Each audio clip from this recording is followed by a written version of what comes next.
Da voyajlar red darmod. Atishna darmod.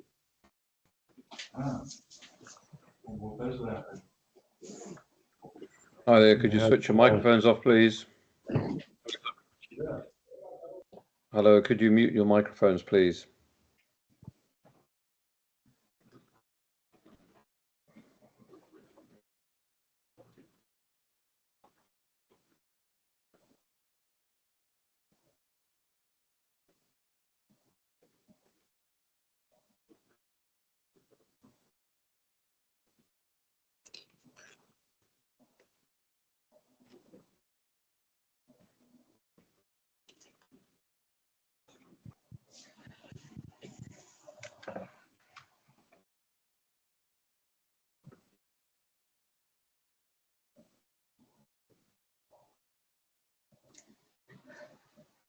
I have sent you, okay?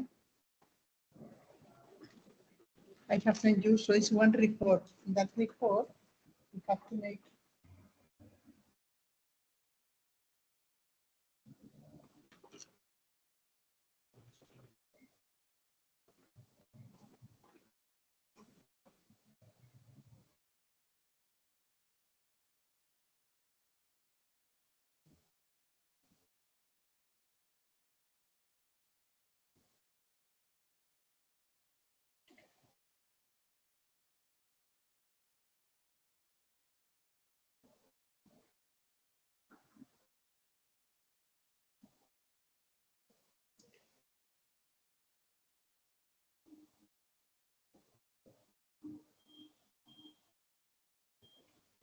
Buenos días, vamos a hablar del proyecto F48 y vamos a aplicar las herramientas de inteligencia artificial a las nuevas tecnologías y tenemos a Fabia Silvia. Fabia Silvia es una emprendedora que nació en Brasil y hace algunos años vino a Euskadi y ha estudiado interiorismo en el campus de Gasteiz, en Álava. Tiene varios másters en nuevas tecnologías y un MBA. Y ha desarrollado una serie de proyectos diferentes como NextOffice, Sky y Dronac. Y ha trabajado para reforzar la relación comercial entre Brasil y Euskadi y para aumentar las relaciones comerciales y para llevar a cabo nuevos proyectos entre ambos países. Y ahora ha desarrollado un proyecto que tiene mucha importancia para ella y también para Euskadi.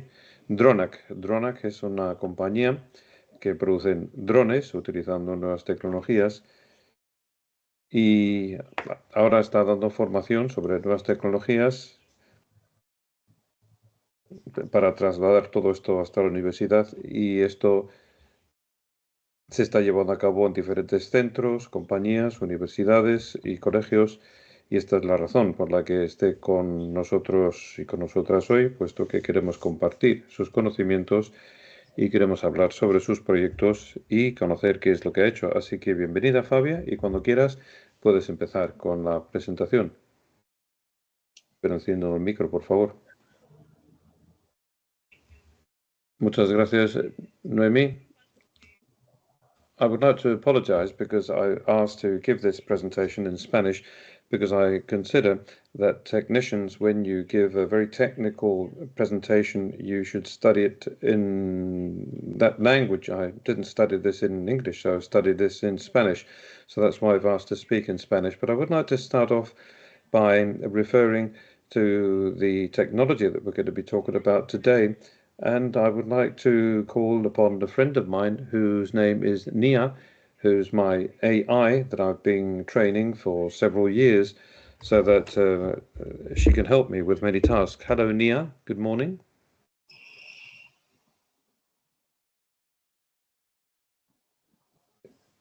It seems that you mentioned something, but I'm not sure what you were referring to.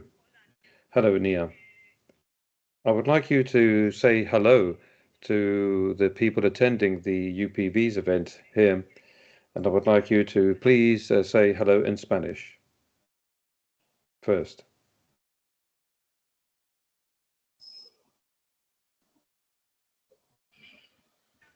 Well, before starting, I would like to thank the organizers of this event, and also many thanks to the UPV, EHU, and congratulate you for participating in this project, which is a multilateral European project under the Erasmus umbrella that is focused on technological inclusion. For 5-year projects like this are absolutely key elements to foster permanent or constant training, and it's absolutely fundamental for the digital transformation. So this is why it's an honor for her to present her experience in this relevant context. Thank you very much for coming, either in person or via the internet. Thank you very much, Nia. So could you do this but shorter in other languages, please, for the people that are also listening to us from other countries? Firstly, could you please do the same thing in English? And then after that in Basque, in Portuguese, and finally in Estonian. Thank you very much. Of course. Here goes the greetings in English now.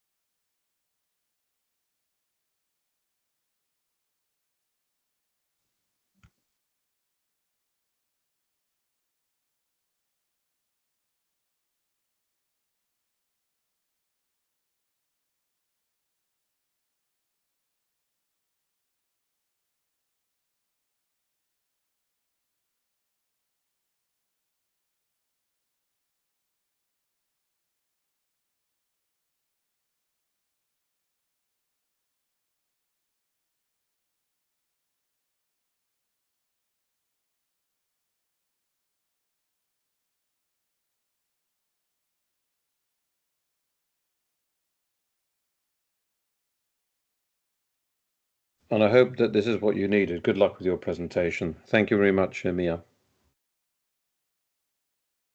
Well, as you can see, and thanks to these technologies, we can communicate with the rest of the world, and we can do a number of things. And today I'm going to be talking about some of them, a few things that we have to bear in mind when we use intelligence. For those of you that already know me, I would like to present some of the international organizations I form part of and some of the awards that I've won in recent years. But what I would like to say is that I'm the CEO of Dronak Robotics, which is a company that was born here in the field of technology related to drones, but which eventually went towards autonomous piloted robotics. We've already been in the market for 9 years and operating in this sector. And a short time ago, a few years ago, at Dronak, we started to use whatever was related to AI to process the data that were provided by drones in certain industrial fields. And that's when I fell in love with this technology. And it was a short time ago when we launched this new platform to help people understand more about the usability of AI. And Global Future wants to become a platform in which I want to help people to include intelligence and to promote a more inclusive use of technology within the context of what has to do with the tech economy, which we are talking so much about in recent years, in which AI is playing a very outstanding role.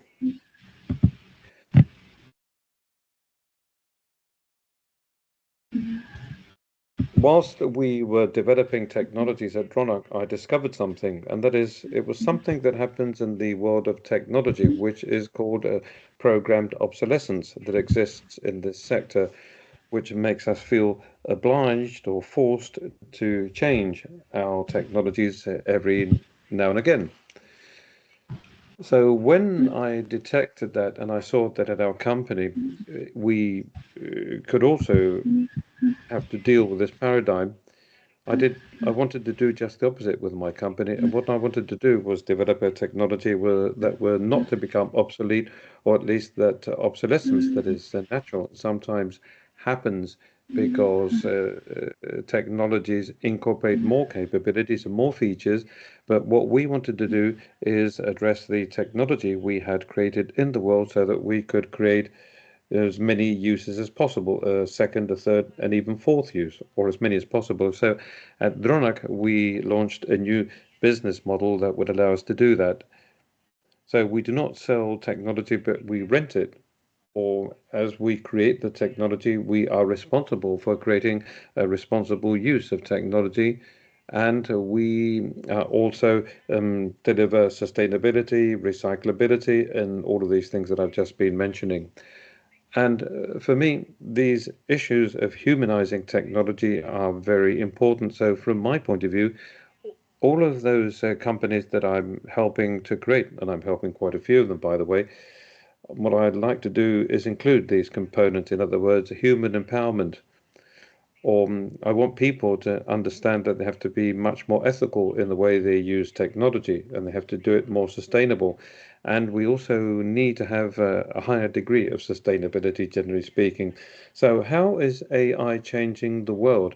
This is a question that we've been asking ourselves, all of us ask ourselves, and those of us that do not ask it have to think about this. And what I would like to do is give you some figures on what the AI market looks like. So you can see this madness, how it is entering into our lives. And the international market expects that the total value will reach $1.35 billion by the year 2030, which is a pretty significant figure for the market. And as regards the year 2030, the growth of this technology has the potential of reaching $15.7 billion in the world's economy. Although it has been estimated that the use of the ChatGPT tool costs something like $700,000 a day. And with Day-2, which is the tool that is used to produce the images, it's 4 million images that are generated every day. And the Americans were asked what they expected from that technology, and 57% of the people that were asked this question said that they wanted AI to replace domestic chores. And we'll be talking about this a little bit later on.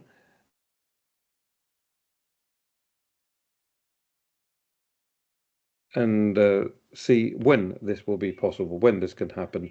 But why is this a mega trend? Well, I always enjoy reviewing the concepts because there are many, many definitions. But whenever I attend an event and whenever questions of this kind crop up, many people end up asking me the following: Fabio, what is AI? Because I think here we are surrounded by a generation of people that know what it is, but perhaps there's always somebody that don't really know what it is we are referring to when we talk about artificial intelligence. And this is a branch of IT. What it's done is allow systems to emulate what has to do with human intelligence through learning, through reasoning, and also through problem solving. Okay, so these IT systems have been trained with millions of data to be able to perform tasks of this kind. But many people don't know that. And people don't know how old AI is. And I don't know what you think. Do you think that it's a baby, or do you think that it's an elderly person? Could you raise your hand? Please raise your hand, those that believe that this technology is very new. Nobody? What about you guys that believe that it's a very old technology? Raise your hands too, please. Most of you. Okay, splendid. Well, if we were to have to compare this with human years of age, it would be an elderly person, because the first AI concepts date back to Alan Turing's philosophy. And this dates back something like 68 years. That's when these first technologies were launched. These were the embryos of AI, but the term as such was presented at a conference that took place in Dartmouth, where John McCarthy, together with other scholars and other mathematicians, defined that the term for this kind of algorithmic intelligence should be called artificial intelligence, or AI. But today we are in a context in which we're talking about generative AI, which is the AI that learns from images and texts to generate other contents, to create other contents in an autonomous manner.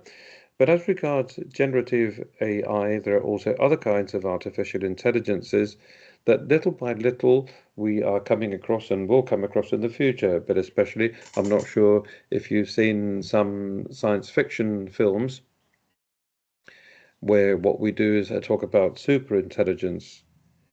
And this is possible, it is going to arrive. There are some computers that already have enough capacity to generate this kind of super intelligence, and even in Japan, they've had to disconnect two computers because they had developed their own language. They were communicating with each other, and their creators no longer understood what they were talking about, and that made them feel very afraid. And before producing something worse, they decided to switch those systems off and to analyze what it is they were doing exactly, to see what kind of response they can deliver. And we're still waiting to see what the end results are like. But anyway, what really concerns me for some years, what really fascinates me in the world of AI, has to do with the issue of usability. I have been mapping for about 3 years. I've been using AI tools and their uses. And what I've done is classify them according to each area of use. And it's fascinating to see that nowadays I've nearly reached 1,800 tools that have been classified by me. And some of them, I put them to the test to see what kind of results can be obtained. And it's also fascinating to see how older people that didn't have any kind of access and they didn't have a clue on how to use technology. Nowadays, they are capable of generating things through AI. I provide a training for a promotion agency for women, that is for female entrepreneurs. And one of the ladies came along who was teaching usability and AI tools, and she came along with her mother because she didn't want her to leave on her own, because her sister had passed away a short time ago, and the lady felt very depressed, and she was having a very tough time because of the loss of the other daughter. And the daughter apologized to me, and she said, look, I brought my mother along with me to the class. Do you mind if she stays? Although I think that she's not going to understand a single thing. What I noticed then is that I should be a little bit more inclusive to allow the lady to understand what was going on in that classroom. So I showed her her tool that through voice commands could use AI to generate pictures. The lady was fascinated, and she went back home and she wanted to come back so that she could be helped to use the tool. And the lady and her daughter set up a platform to sell the pictures that the mother was producing with artificial intelligence. So the mother has now found a new purpose in her life. She's absolutely delighted. And whenever I see this lady, and the first thing when they told me the story the first time, I thought that it was beautiful and it had to be retold. And it's a very clear example of how the use of these tools can be very easy and very straightforward. The tool is free of charge, so cost is no obstacle, and it's can be implemented very quickly. And the lady managed to use it in a very short period of time. And now what she does is issue commands through AI and is producing pictures, and she's very happy about that. And before, I was also wondering what happens. Well, the North Americans said through their service is that they would love to have AI performing their domestic chores. And this will only be possible when we add on a robotic body or a humanoid that would give it a certain degrees of freedom or liberty, which I call DOF, degree of freedom. And intelligence would not only be inside a static computer, but it would have this freedom of movement, and this would change absolutely everything. And in fact, well, things are already changing internationally, as happened in Japan. There's already a hospital for senior citizens where they are testing the first robots. And the end result is that these elderly people feel that they are taken care of better and that they have somebody to speak to. And they feel less unprotected or less lonely too. So they think that the use of technology in the field of geriatrics is going to represent a major step forward. And a few months ago, there was another news item, and that is that a Chinese hospital is completely robotized, and even the operating theaters. In the operating theaters, they're using AI added onto robotics to perform operations, and this is major progress for science and also for us. And what I always say is that we must bear in mind a very important issue within this context of AI.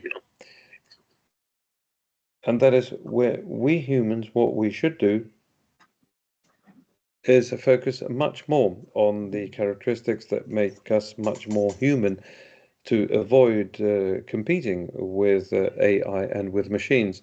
So it's very important to identify those differences that make us much more human and that machines don't have, so that we can boost these features more and more through knowledge and through training and through a number of things that we can get done over the years. And now I would like to say a couple of things about the changes that will be coming along.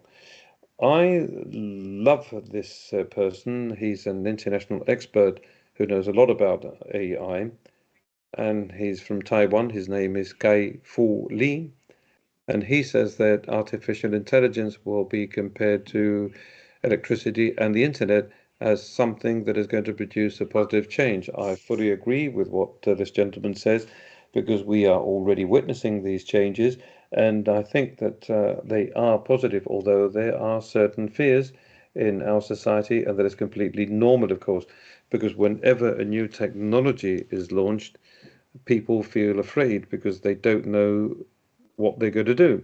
And this happened when 9 years ago we spoke about drones, and we were absolute pioneers at that point in time in this area of technology. And many of the presentations that I gave on the use of drones, many people were asking about the use of drones in wars. And I always try to say that yes, well, through a mobile phone, it's also possible for us to trigger a bomb. So all technologies can be associated with good and bad uses, but it depends on the person that is using that technology. And this is obviously an important thing that has to be underscored. But what I would like to recommend, and here you have the QR code, by the way, of this presentation that was given by this gentleman. It's on our platform, on the BBVA platform of Learning Together, where Kai-Fu Lee talks a lot about this future. And he also says how, as students and how as teachers or professors, what we have to do is achieve a more responsible use of technology, and what he says that it's absolutely necessary in our environment so that we can change the paradigm we have of training human beings as if we were machines, as if we were all identical, as if we all needed to memorize certain things so that later on we can spit out information that has not been properly assimilated.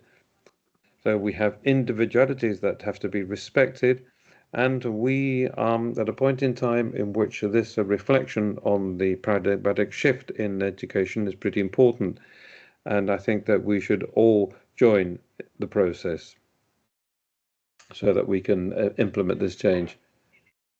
And I've also read his books, the books written by Kai-Fu Lee, and he, by the way, lives in the United States. He's now setting up a company in China to build the AI ecosystem in China. And in his first book called AI Superpowers, he talks about that. He says how China and Silicon Valley, how they've created an ecosystem that promotes the use of these technologies. And this is a very important thing because he talks about many figures, and he also talks about the details of a potential market like China, where there are developments that are making us feel afraid when we refer to AI, and which we should take into consideration. So I think that, for instance, this work, the era of data, this is something that is available on the internet. You can download it free of charge. That is the third publication. On the right, it also summarizes the experience of Mr. Kai-Fu Lee. And if you want, you can look into that before buying the books or whatever you prefer to do. So as regards the global challenges and in the world of AI, there are certain things that represent a major concern for society, like, for instance, unemployment and the transformation of labor, because people have said that AI is going to eliminate many, many jobs. But like any other technologies, it's also going to produce new ways of working. And in fact, at the Amazon warehouses that they've automated to a very large extent, what they have done is create new jobs that are related to these technologies. Now, other kinds of technicians are required, people that specialize in other things that didn't exist in the past. And this is also thanks to the current technology. As regards data privacy, I think that many people have been talking about a lot about cybersecurity, about blockchain and all of those issues. And artificial intelligence is a major ally in this area. It is true that we are concerned about exposing our lives, and that happens when I train with AI, and for AI to get to know me properly, when I ask AI to perform certain tasks so that AI knows how to answer. And by reasoning like I'm reasoning, well, what I've had to do is expose myself to a very significant degree. But in any case, let's say that the benefits that have been produced for me are much, much greater than the mere fact of having exposed my data. We will always have to measure things, and this is like anything in life. In other words, we have to balance things out, and we have to see how much we want to expose ourselves. But in any case, I would also like to say that it is true that we are pretty exposed whenever we download apps and when they ask us for permission to use our data, and sometimes we are not even aware of that. So in other words, a number of things that I think, well, we have to say that the era of data has not started now, but rather it's been around for quite some years. And all of us have been exposed to this for some time already. As regards biases and discrimination, well, this is the part that I find is a bigger concern, or let's say that it's something that has made me think more carefully about things in recent years in relation to what I'm using. because I'm always fighting against AI, because all the texts that are generated refer to the masculine gender, to the male gender. And I always have to remind the system that I am a woman, that I want to be treated according to my gender. But in any case, we must bear in mind that the future generations of AI programmers should take these issues into consideration, and this is not happening right now. So by the time we will be able to take that individuality into account and all those biases, I know that it's going to be a little bit late, because I always say that what we have to do is address this issue as soon as possible. Now, moving on to transparency and explicability, there's something here that is pretty curious. So where we are using AI more, was being used most at banks when they analyze loan reports or credit reports. And what happens with those reports? Well, in those reports, many, many loans are being denied or rejected because they do not take into account the personal circumstances of the individual, because machines can emulate empathy, but they don't really have empathy. So those of us that train the machines, what we need to know is that we have to include these traits so that we can achieve a high degree of transparency and also more explicability as to why a machine that has no feelings is capable of rejecting certain people in this context. In other words, rejecting a loan without analyzing the empathetic side of things. And look, I'm a machine and I'm saying no, and I'm not concerned if you have 3 kids to feed, and I'm not worried if you're having a tough time right now, because, well, you are now facing lots of complexity in your lives, and this is a very, very specific moment in your existence, and I'm not taking that into consideration. So many of these people are therefore wondering why their loans have been rejected and why it is they cannot obtain a response.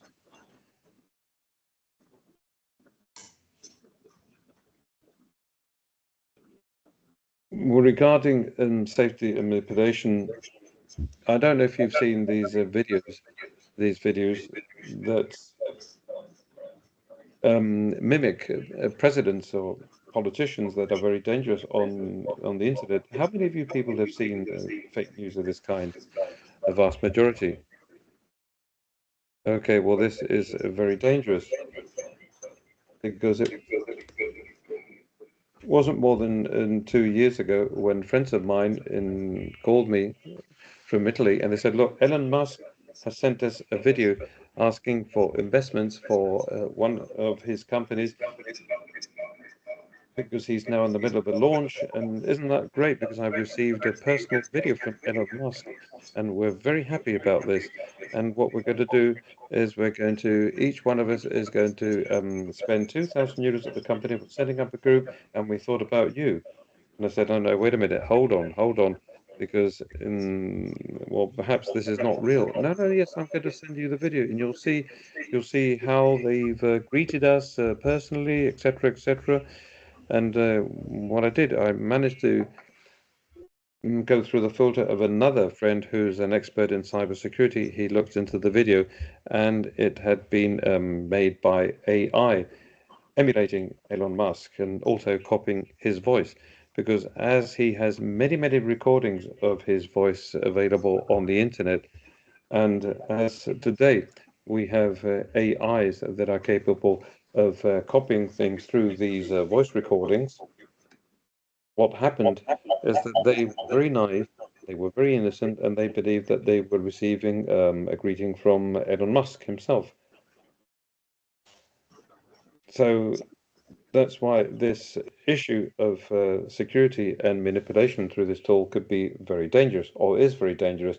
But I've just come back from Brazil from a trip a few days ago, and Brazil is a country that is very powerful from the IT perspective, because it generates lots of technologists every year, but there's also a very significant danger too, because as you can imagine, there are lots of IT swindles, and it's sad to say so, but a short time ago, we were seeing how in Brazil they even able to copy a family video. What they do is send it to somebody as if, well, the mother is asking for ransom because somebody has been kidnapped, or the other way around, or it's the son or the daughter or whoever. And let's say it was one of the swindles that people were facing in Brazil. It was fairly common because nowadays it's very, very easy to use videos or to use voice recordings or to use personal data through these tools. And unfortunately, they are used to manipulate information and to avoid any security measures. But we shouldn't forget that this is where all of us could become involved to apply whatever has to do with ethics and human rights. Apply them to these tools. So what we'd have to do is take into account all of these details that have to do with managing ethics, transparency, and security in the case of AI tools. And I think that if each and every one of us were to make our minor contribution, I think that we would all be able to help. And it is true that at the United Nations, they are now looking into many projects that are focused on how to do something about this issue of ethics and human rights within this context. But there are more than 1,800 tools available on the market. And do you think that all of them have taken into account that particular detail? Well, this is just a reflection. It's food for thought. And of course, we all have a certain amount of responsibility in the way we use these tools.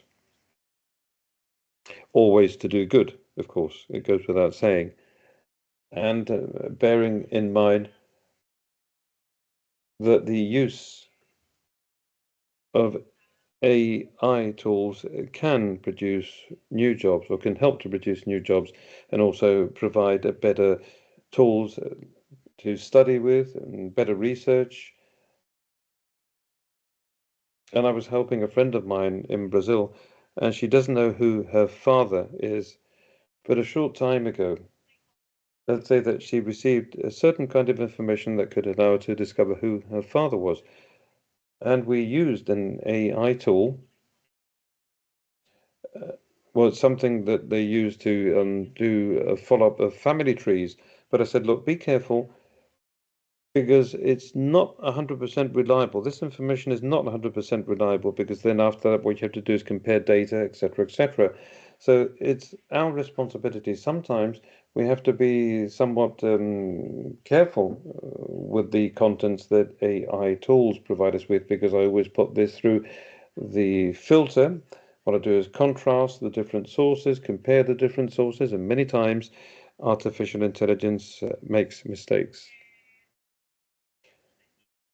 And as I said at the beginning of this presentation, for me, let's say that one of the most important issues has to do with access and equity. And it's obviously clear that in the underdeveloped countries, or perhaps in those countries in which the issue of technology or access to technology is much more complex, what we should do is look into the barriers that are going to be arising from the use of these technologies. For instance, in countries like Brazil and in other countries in Africa, where there are very large populations, it's very complex to control the use of technologies. And we know that there are going to be more and more people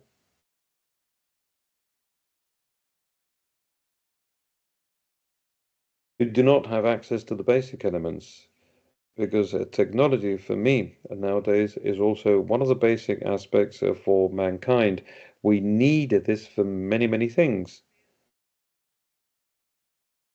And for instance, in a poor community, a very remote poor community that we were visiting in Brazil, they didn't have a single cell phone. to call somebody should an emergency arise or for things like that.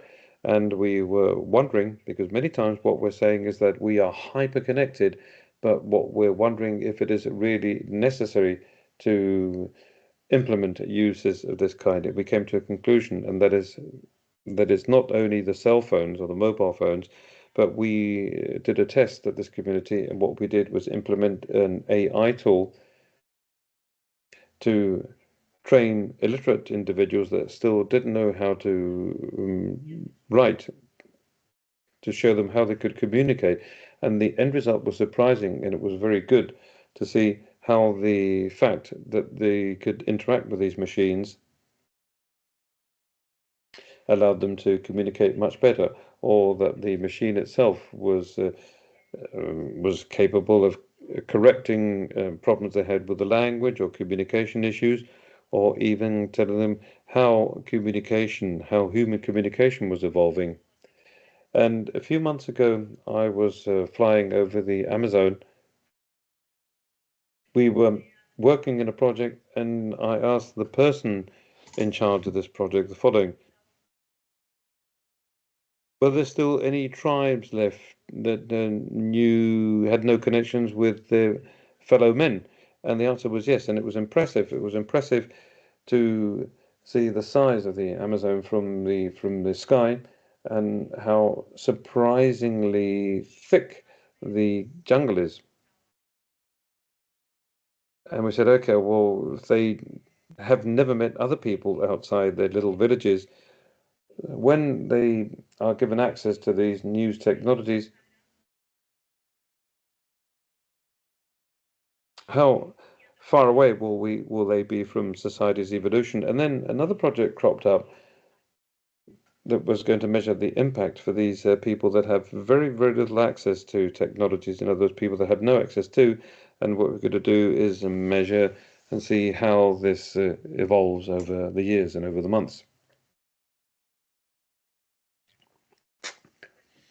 And what is it we can do too? What is it we can do within this particular context? Well, I think that one of the things that we were mentioning before has to do with boosting human skills. And this is one of the things that you have to take into consideration, because education and knowledge for me are the transformative tools. So we have to try to increase these skills instead of only focusing on doing things that are completely repetitive, or things that you are memorizing, as we said before.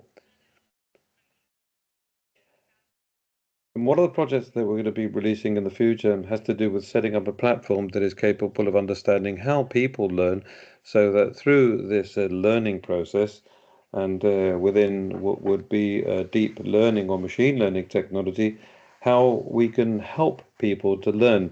And it's a very important thing, because we are now in the era of customization and individualization for people. And this is something that I believe is a key element. And of course, I'm completely in favor of collaboration between humans and AI to set up spaces of hybrid jobs where humans can work together with these intelligences in order to solve complex problems. And these environments should also be promoted by universities and schools, and not what is happening in certain countries where they want to ban the use of artificial intelligence in the classrooms, when AI is much more present than we think. And in this context, I would like to underscore the issue of promoting ethics and transparency, because by developing these theoretical frameworks in the creation of a tool, is absolutely decisive for these responses to be much more fair, and for biases not to be perpetuated over the years.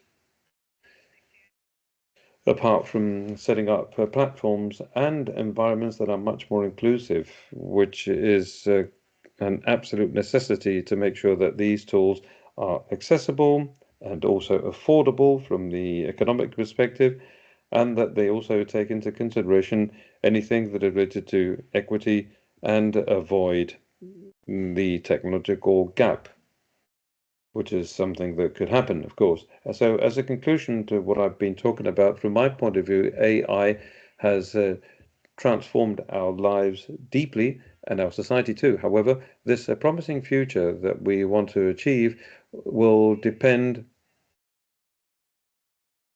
on a large extent on how we use these tools. Ongoing education and knowledge for me is a very, very important thing, and there has to be collaboration between humans and AI to include our society in this change. And we also have to bear in mind the long-term vision and our responsibilities too, because I think that this future is already here and we cannot avoid it anymore. So that's why from this new platform, what we want to do, we want to defend the inclusion of this new era of AI, and we want there to be an inclusive use of tools. I'm a witness of what's going on because in these last 9 months or so, in which I've been given several presentations, some of them on how to set up a company from scratch and with zero cost through artificial intelligence. So you can create the logo and you can also create the business plan and the financial and economic plan, your website. So it's incredible, it's unbelievable, and it's logical to bear in mind that, well, you have to make a responsible use of all of this. And of course, you have to also be careful about the contents and make the most of what AI has to offer in terms of contents. But it is possible, and this can be done. So thank you very much. And I wanted to leave you some time now for your questions or for your comments, or if you have any curiosity you would like to point out with regard to AI. And now's the time for you to speak up. Thank you very much.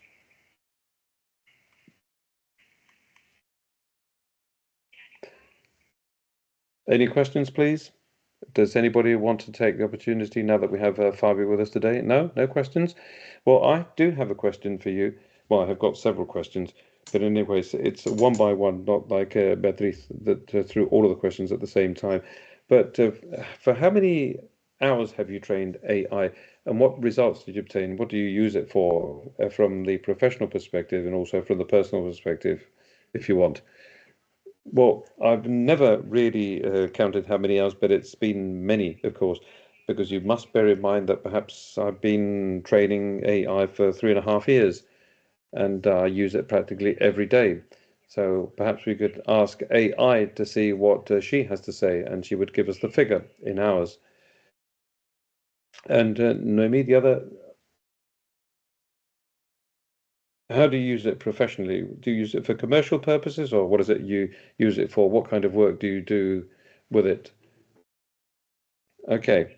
Well, from a professional perspective, how do I use it? Well, the truth is that I really love investigating with it. Whenever there's an issue that attracts my attention, I speak to Nia and I say, Nia, what do you know about whatever? And Nia then gives me all the information. I said, okay, look, but try to organize things, because many times I ask for a summary in PowerPoint, or I don't know, or in Word, for instance. And it's curious because in one of my trainings, which is a much more specific, in other words, the usability of AI becomes much more specific. There are several factors that I like to take into account. For instance, whenever I prepare a Word document, I like to structure it perfectly well. I want it to be perfectly justified. And this is something that I had to teach Nia about, so that when she gives me the documents, well, the first documents were all over the place. The text was very untidy. And now everything is perfectly structured.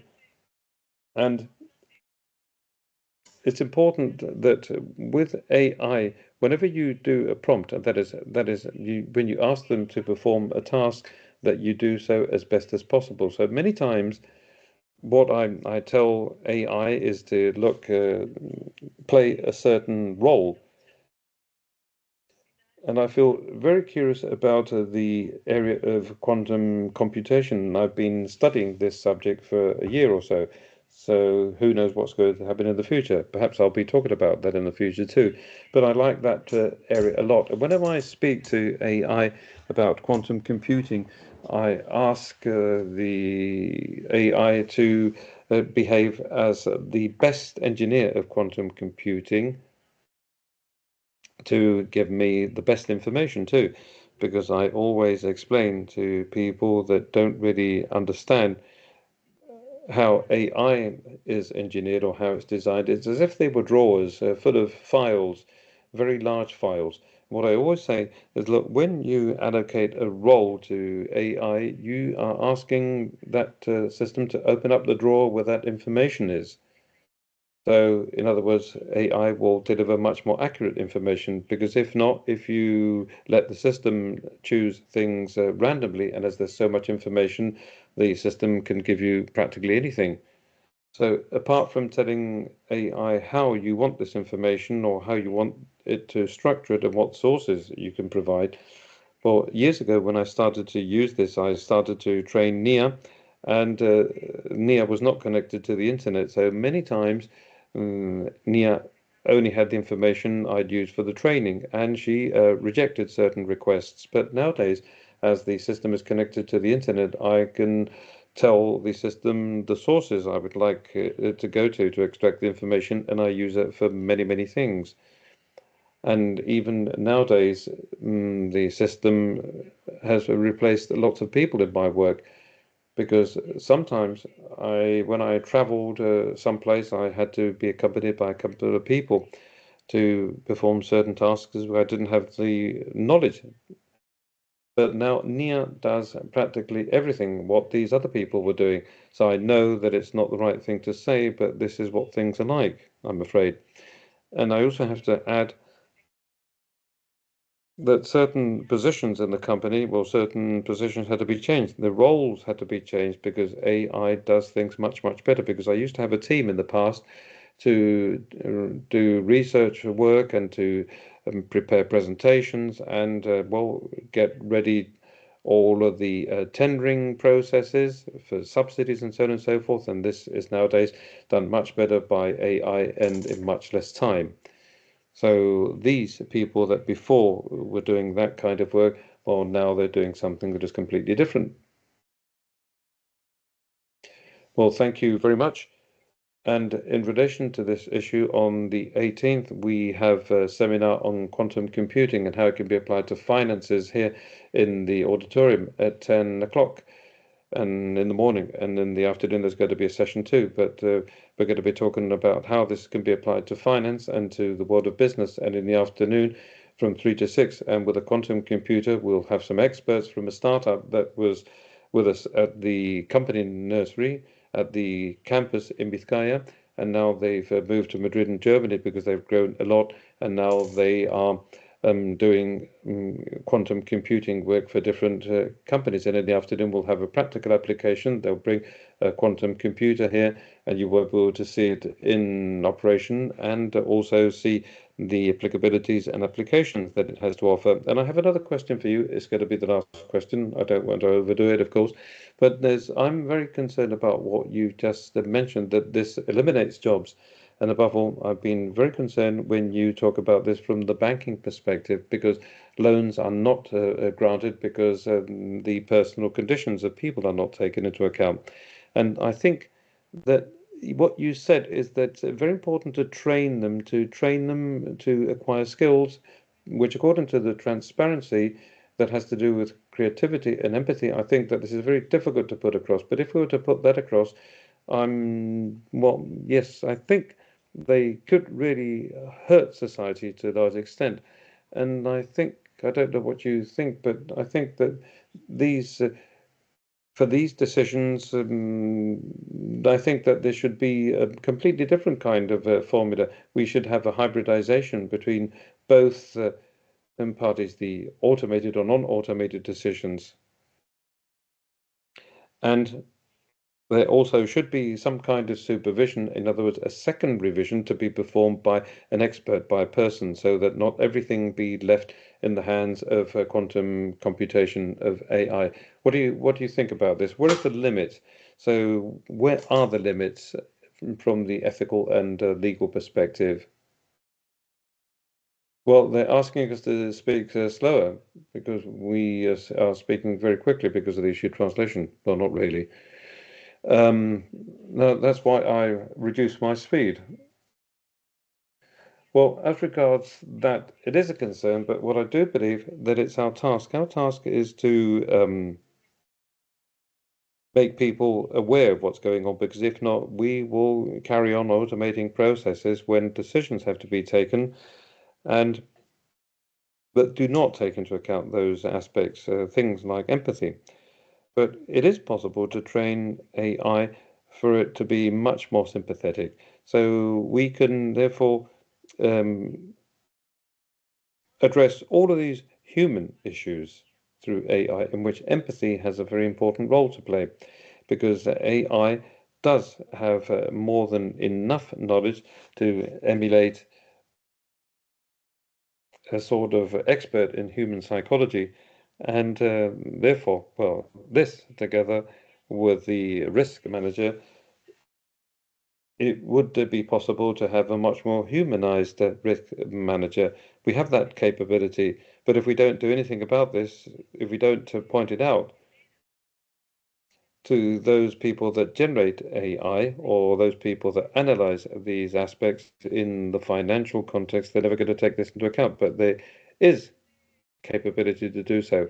And now referring again to the issue of quantum computing, and I want to show up for that, of course, and I think that it's a very important thing, but it's going to even provide AI with more computational capacity. So just imagine what that's going to be like. And if we are here talking about super computation, if we're talking about this supremacy, where this capacity increases, well, this together with AI means that we're going to have super intelligence very shortly. So these are two issues that run hand in hand that I think are super important, that have to be taken into consideration. And whatever you can learn about this, well, it's never going to be surplus to requirements. So yes, it's totally recommendable. Yes, certainly.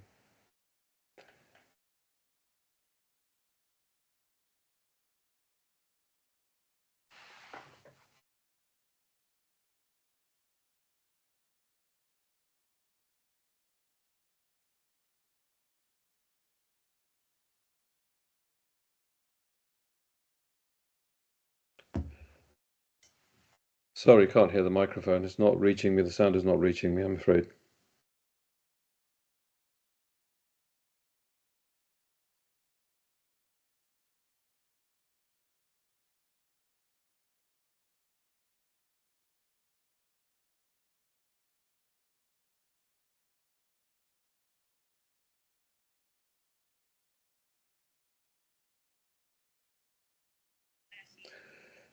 Okay, it is working now. Well, good afternoon. That was a very interesting presentation. Thank you very much. And it does pose a pretty significant challenge, but I want to put a question to you as a teacher.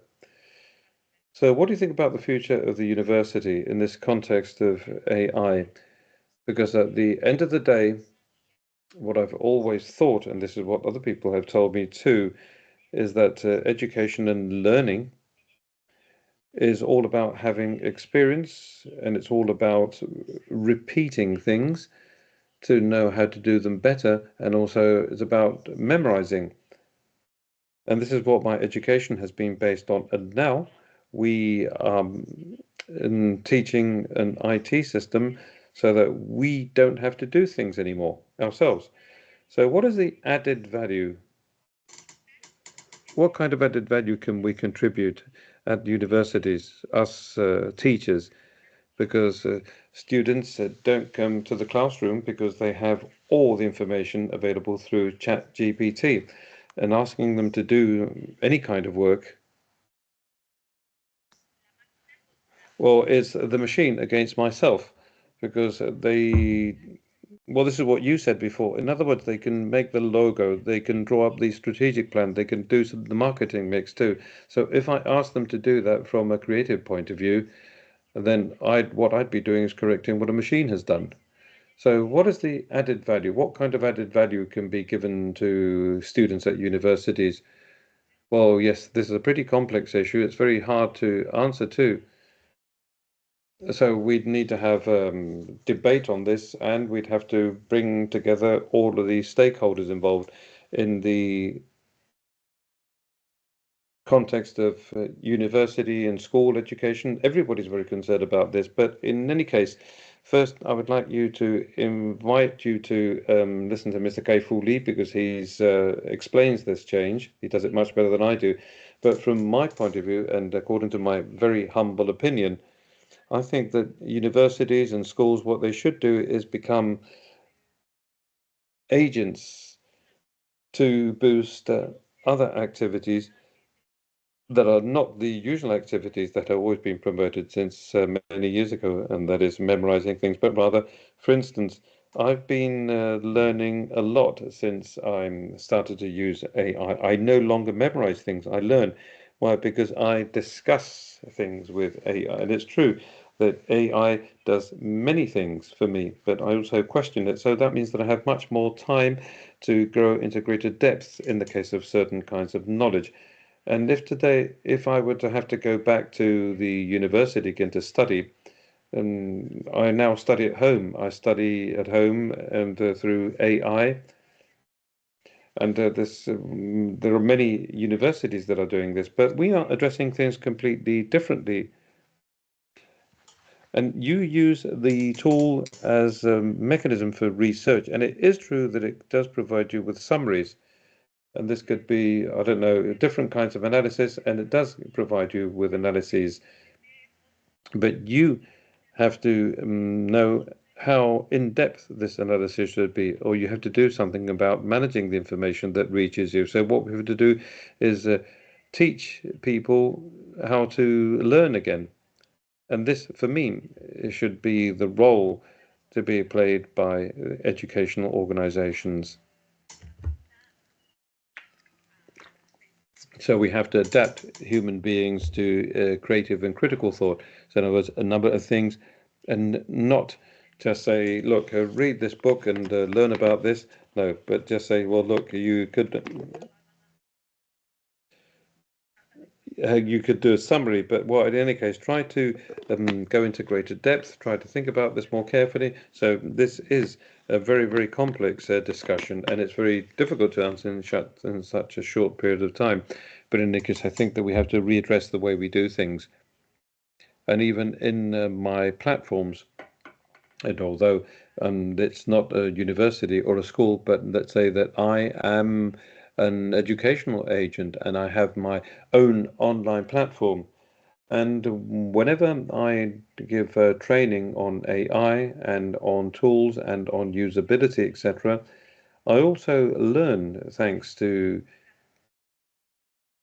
my work with each individual, because I can see what kind of characteristics each individual has. So this is why before I was talking about this context of machine learning, where we have to take into account the individuality of each person and in the way we learn. Because if a person in the past was not capable of assimilating a certain amount, or was not able to memorize a certain amount of information, they always were left lagging behind.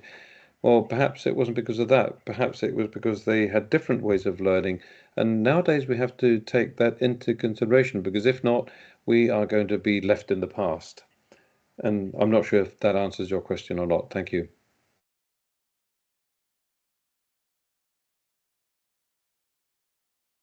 Anything else? Any more questions from the floor, please?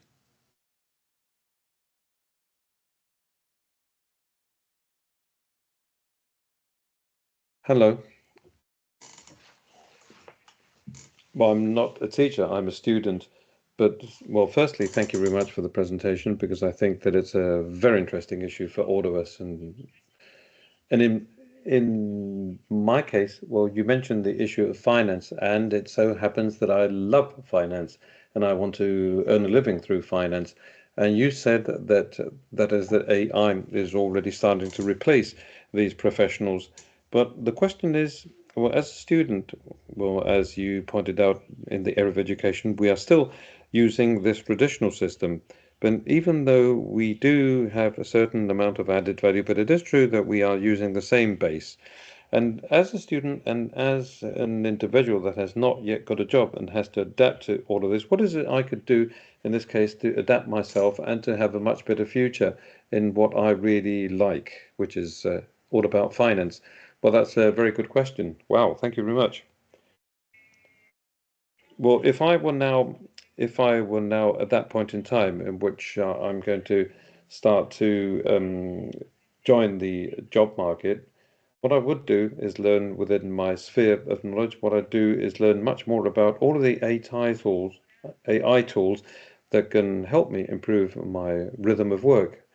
For instance, I also hire people for my company, and it would be lovely to have somebody come along with a profile that says, look, Fabio, I'm a financial person and I know about the best AI tools, so I know that this is going to do my work quicker. But you have to filter the information too, and to make sure that everything is properly done, because we cannot trust what we receive 100%. And I'm saying this, and yes, I know that I'm repeating myself a little bit too much, but it's important for us to have this base knowledge so that we can curate the contents that are provided by AI. But in any case, we must make the most, and we must discover these tools that are going to make it easier to work in our respective fields.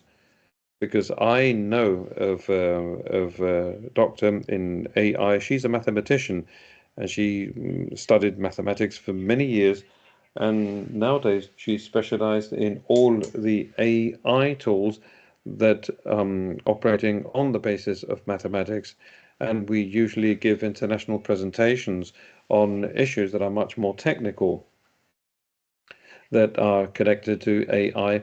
And this is what she did. She made use of AI within her context, within the context of her knowledge, so that together, and this is what I mentioned in one of the slides before, so that this collaboration between human beings and AI becomes absolutely real and profitable for all of us. So I would like to advise you to go ahead with it. Thank you very much.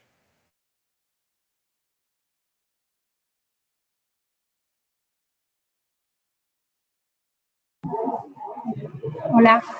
No more questions? Hi. Well, okay then. Well, let's close the session here. Thank you very much for coming along. Thank you very much. Bye.